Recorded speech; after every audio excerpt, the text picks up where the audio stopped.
សួស្តីប្រិយមិត្តអ្នកស្ដាប់ទាំងអស់គ្នាថ្ងៃនេះ admin បានវិលត្រឡប់មកជួបគ្នាវិញហើយដែលថ្ងៃនេះគឺ admin មានរឿងរ៉ាវមួយសម្រាប់ចែកជូនទៅបងប្អូនមិត្តអ្នកស្ដាប់តែរឿងនេះវាគឺជារឿងដំណាលនិយាយទៅយើងនិយាយតគ្នាឮតាំងពីដើមមកអញ្ចឹងណាព្រោះហីដោយសារតែ admin អស់សាច់រឿងនិយាយហើយបងប្អូនអត់មានទាន់ផ្ញើមកទៀតទេអញ្ចឹងរឿងមួយនេះគឺយើងស្ដាប់ទុកជាដូចជានិទានកថាអញ្ចឹងណាបងប្អូនយើងមិនបាច់ជឿទេអញ្ចឹងយើងស្ដាប់ឲ្យថាទុកជាការកំសាន្តអញ្ចឹងទៅហើយរឿងមួយនេះគឺផ្ដោតចំណុចសំខាន់ពីរដូចចំណងជើងដែលមានដាក់ខាងលើហ្នឹងគឺមួយនោះគឺថាជួសក្រមុំហើយមួយទៀតនោះគឺបង្ក្រប់ដៃបង្ក្រប់ជើងទៅរក់នៅក្នុងផ្ទៃអញ្ចឹងណាបងប្អូនយើងអញ្ចឹងចង់ដឹងថាសាច់រឿងពេញនោះមានអត្ថន័យយ៉ាងណាចូលទៅកាន់សាច់រឿងពេញជាមួយនឹង admin ទាំងអស់គ្នាអញ្ចឹងការពីដើមឡើយនោះគឺមានបរិសុទ្ធពីរនាក់ដែលជាសម្លាញ់ជាមួយនឹងគ្នាអញ្ចឹងបងប្អូនគេថាសម្លាញ់បដូរផ្ដាច់បដូរអីចឹងទៅadmin សុំហៅថាមួយជាបងបល់មួយជាបងបត់អញ្ចឹងទៅហើយជួនគ្នាសន្ទុកស្ដាប់អញ្ចឹងបងប្អូនយើងអញ្ចឹងពួកគាត់គឺជាសម្លាញ់ជាមួយគ្នាតាំងពីតូចមកអញ្ចឹងទៅប៉ុន្តែមកដល់ពេលដែលកើតហេតុអីហ្នឹងគឺបងផលគាត់មានគ្រួសារហើយគាត់មានប្រពន្ធហើយដែលប្រពន្ធគាត់ឈ្មោះថាបងដាហើយបងដាហ្នឹងក៏គាត់មានទម្ងន់ចូលក្បាល7ខែដែរអញ្ចឹងបងប្អូនយើងចំណែកឯបងបត់នោះគឺគាត់តែមានគូតដឹងទេប៉ុន្តែគាត់ជិតដល់ថ្ងៃរៀបការដែរហើយនៅសល់ដូចជាតែមួយអាទិត្យទៅ10ថ្ងៃទៀតគឺរៀបការហើយអញ្ចឹងហើយយើងដឹងស្រាប់ហើយថាពេលដែលជិតរៀបការរៀបអីហ្នឹងគឺរវល់ហើយអញ្ចឹងការនោះគឺបងបត់ហ្នឹងគឺគាត់បានឡើងទៅទិញអីវ៉ាន់ជាមួយម្ដាយជាមួយគាត់នៅផ្សារអញ្ចឹងណាដៃអនាគតប្រពន្ធរបស់គាត់ហ្នឹងគឺឈ្មោះថាសៃរតបងប្អូនអញ្ចឹងហើយគឺពេលនោះគឺគាត់រវល់ដូចជាទៅកាប់ចេករែកមកបន្ទុំឬក៏កាត់ស្លឹកកាត់អីចឹងណាដែលបងសៃរតហ្នឹងគាត់ទៅជាការគាត់ដើម្បីកាត់ចេកកាត់អីយកមកអញ្ចឹងហើយបងបត់នោះក៏ផ្ដាំផ្ញើទៅបងបល់ហ្នឹងថាឲ្យទៅជួយការងាររបស់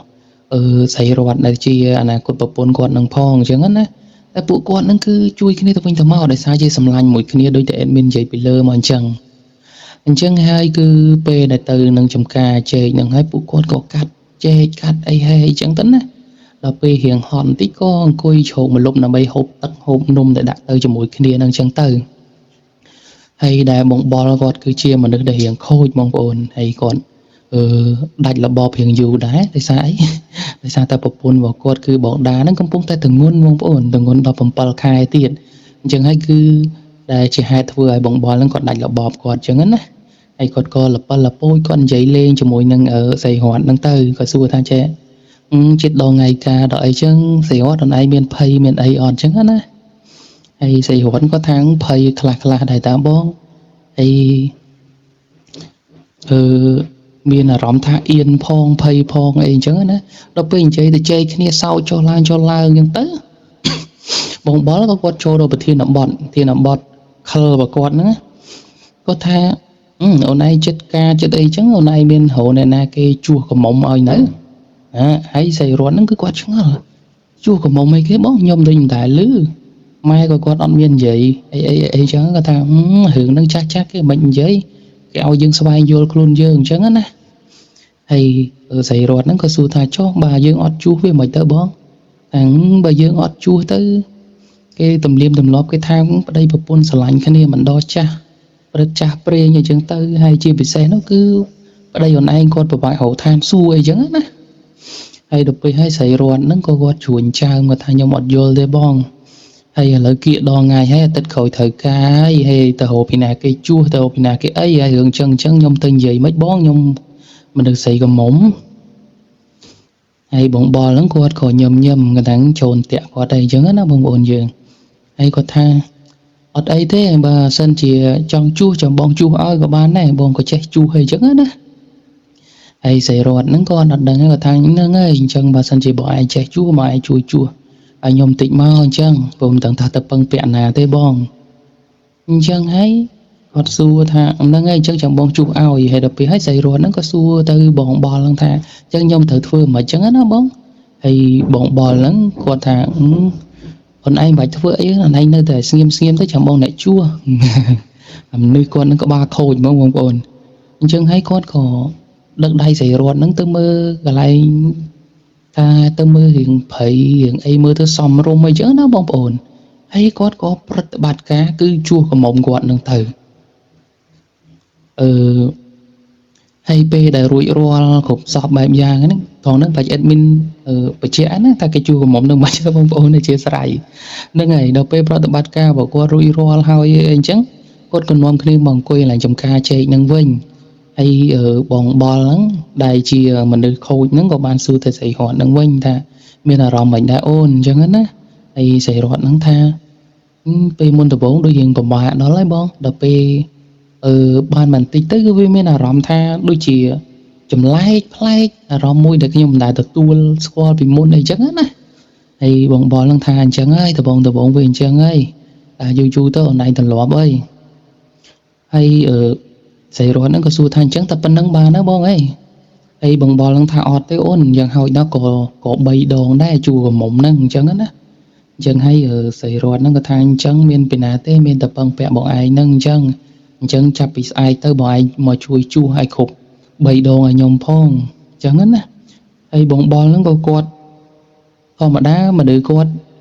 ត់នេះបងប្អូន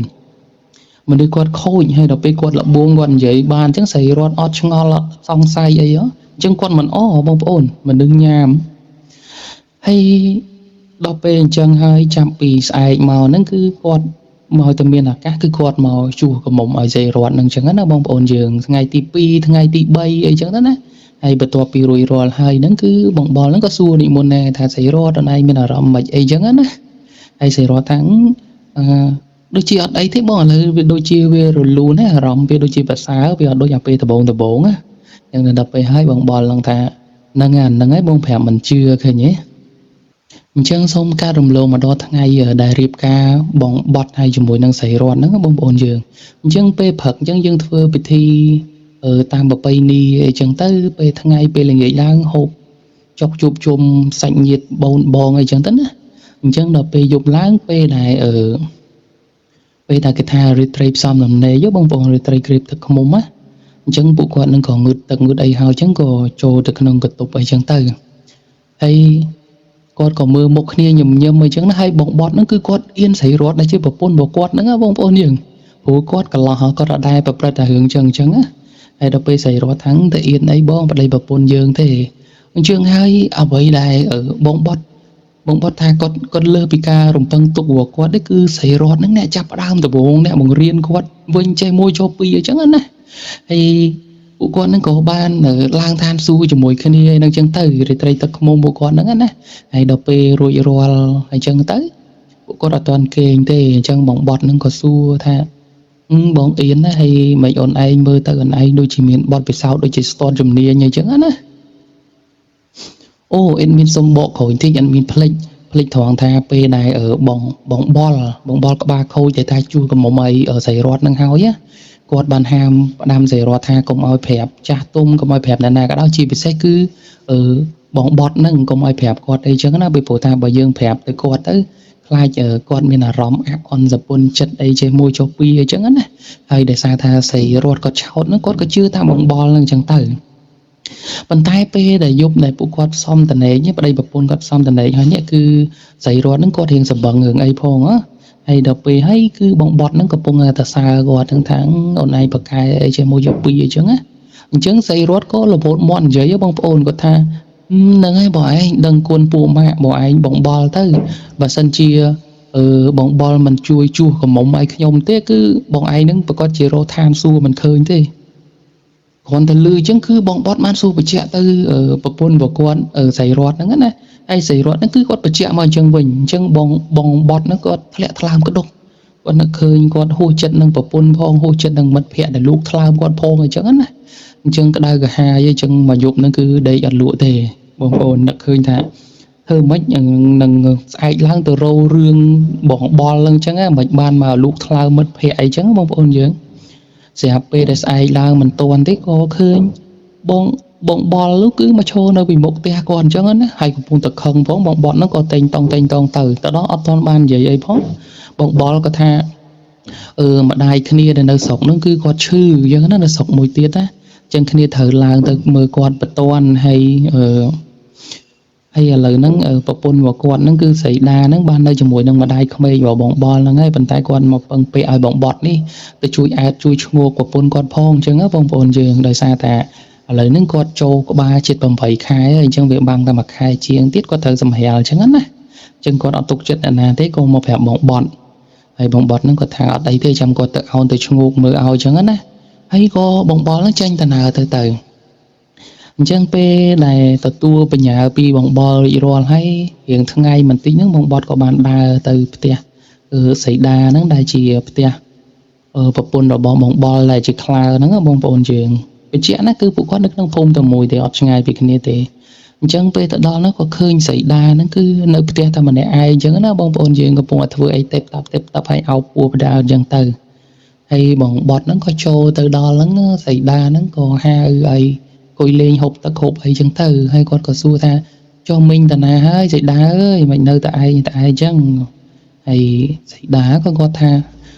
ម៉ែទៅទិញម្ហូបបាត់ហើយបងហើយបងឯងទៅណាទៅណីអីចឹងណាមកមើលសុកទុកមកមើលអីអញ្ចឹងទៅហើយដល់ពេលសួរទៅខាងសីដាហ្នឹងសួរថាប្រហែលខែហើយសីដាថាចូលក្បាល8ខែយប់មិញហ្នឹងបងហើយឥឡូវហ្នឹងពិបាកទៀតបងអើយចូលដល់8ខែហ្នឹងវាហិតតានេះសុខភាពមិនសូវស្រួលហើយឥឡូវហ្នឹងម៉ែក្មេកឈឺប្តីហ្នឹងទៅមើលគាត់ហ្នឹងថាពីចន្លោះពី5ថ្ងៃទៅមួយអាទិត្យទៀតថាហ្នឹងហើយអញ្ចឹងវាចូលទៅប្រាប់ខ្ញុំដែរតាខ្ញុំមកជួយអើតជួយមើលអញ្ចឹងទៅហើយដល់ពេលបងបត់ហ្នឹងក៏គាត់គុំក្នុងចិត្តទៅបងប្អូនគឺបងបលគាត់ស៊ីពងក្រហមមុនគាត់ហ៎ចាំដល់ពេលហើយបងបត់ហ្នឹងក៏ថាចូល8ខែអញ្ចឹងហើយគឺអាបលវាមានប្រកបដៃប្រកបជើងឲ្យក្មេងឲ្យកូនអត់ស្រីដាក៏សួរថាប្រកបដៃប្រកបជើងមិនបងហើយបងបត់ហ្នឹងក៏ថាពេលក្បាល8ខែអញ្ចឹងគេឲ្យនៅជាមួយនឹងគ្នាដើម្បីឲ្យកូនកើតមកគ្រប់ដៃគ្រប់ជើងណាអធិស្ឋានបងប្អូនត្រង់ហ្នឹងដូចជាលើបន្តិចហើយស្រីដាថាអូអត់ដឹងទេបងអើយហើយក៏អត់មានបាននៅមួយគ្នាដែរហើយឥឡូវប្តីខ្ញុំទៅបាត់មានតែចាំគាត់មកវិញទេបានត្រូវប្រគប់ដៃប្រគប់ជើងឲ្យកូនបានហើយបងបត់នៅថាអូអត់កើតទេចូលក្បាល8ខែភ្លាមគេឲ្យប្រគប់ភ្លាមតែអញ្ចឹងកូនលូតលាស់អត់ទាន់ទេព្រោះនៅតែមួយខែទៀតហ្នឹងគឺដល់ពេលសម្រាលហើយស្រីដាថាទៅធ្វើមិនទេបងអើយអញ្ចឹងមានតែខ្ញុំទៅស្រុកតាមប្តីដែលវាពិបាកទៀតហើយបើឲ្យប្តីមកវិញគឺចៅម៉ែឈឺនៅណាស់អញ្ចឹងបងបត់នៅថាអត់អីទេបើថាពិបាកពេកចាំបងប្រគប់ដៃប្រគប់ជើងឲ្យហើយស្រីដាថាបងឲ្យជួយខ្ញុំបានមែនអីថាអត់អីទេចាំបងប្រគប់ឲ្យអញ្ចឹងណាហើយស្រីដាហ្នឹងក៏ថាបងបលរាប់អានបងឯងជាខ្លើជាមរៈហ្នឹងគឺមិនខុសមែនបងឯងចេះជួយយកទុកតរៈហ្នឹងតែសើបងបត់នឹងវិញទៀតណាហើយបងបត់ហ្នឹងនឹកឃើញថាអញបានសងសឹកវិញអញ្ចឹងណាអញ្ចឹងហើយក៏ដឹកដៃបងដាហ្នឹងចូលទៅក្នុងបន្ទប់ខាងក្នុងហ្នឹងទៅហើយក៏រៀបចំបំពេញដៃបន្ថែមជើងឲ្យក្មេងអញ្ចឹងណាបងប្អូនយើងផងនឹងអេនមានអធិស្ឋានទៀតបងប្អូនណាហើយមិនជំរុញឲ្យជឿទេយើងស្ដាប់គ្រាន់តែជាការកំសាន្តទៅអញ្ចឹងពេលមកសធូក្រោយពីគាត់ប្រគប់ដៃប្រគប់ជើងរួចរាល់ហើយហ្នឹងអញ្ចឹងហើយគាត់ក៏ចេញមកវិញអញ្ចឹងទៅហើយស្រីដាក៏ទៅសើបងបត់ពីអញ្ចេះមួយចុះពីរអញ្ចឹងណាបងប្អូនយើងហើយបងបត់ថាអត់អីទេហើយស្រីដាថាអញ្ចឹងតែប៉ុណ្្នឹងគ្រប់ហ៎បងហ៎បងបត់ថាអត់គ្រប់ទេយ៉ាងហោចណាស់ក៏ត្រូវ5ដងឡើងលើអីដែរព្រោះគាត់ខឹងបងប្អូនគាត់ខឹងបងបលគឺជួសកំមុំឲ្យប្រពន្ធគាត់ដល់តែ3ដងអញ្ចឹងហើយគាត់ថាគាត់យក5ដើម្បីវាបានការមកតិចតួចមកវិញអញ្ចឹងណាមានគិតខាតគិតចំណេញទៀតអញ្ចឹងស្រីដាថាអញ្ចឹងមានថាពឹងបងឯងបងអើយចាប់ពីស្អែកទៅបងឯងជួយមកជួសអធិស្ឋានជួយមកបន្ថែមដៃបន្ថែមជើងឲ្យកូនខ្ញុំមួយថ្ងៃម្ដងបងហើយបងបត់ហ្នឹងក៏ថាអត់អីទេចាំគាត់មកជួយ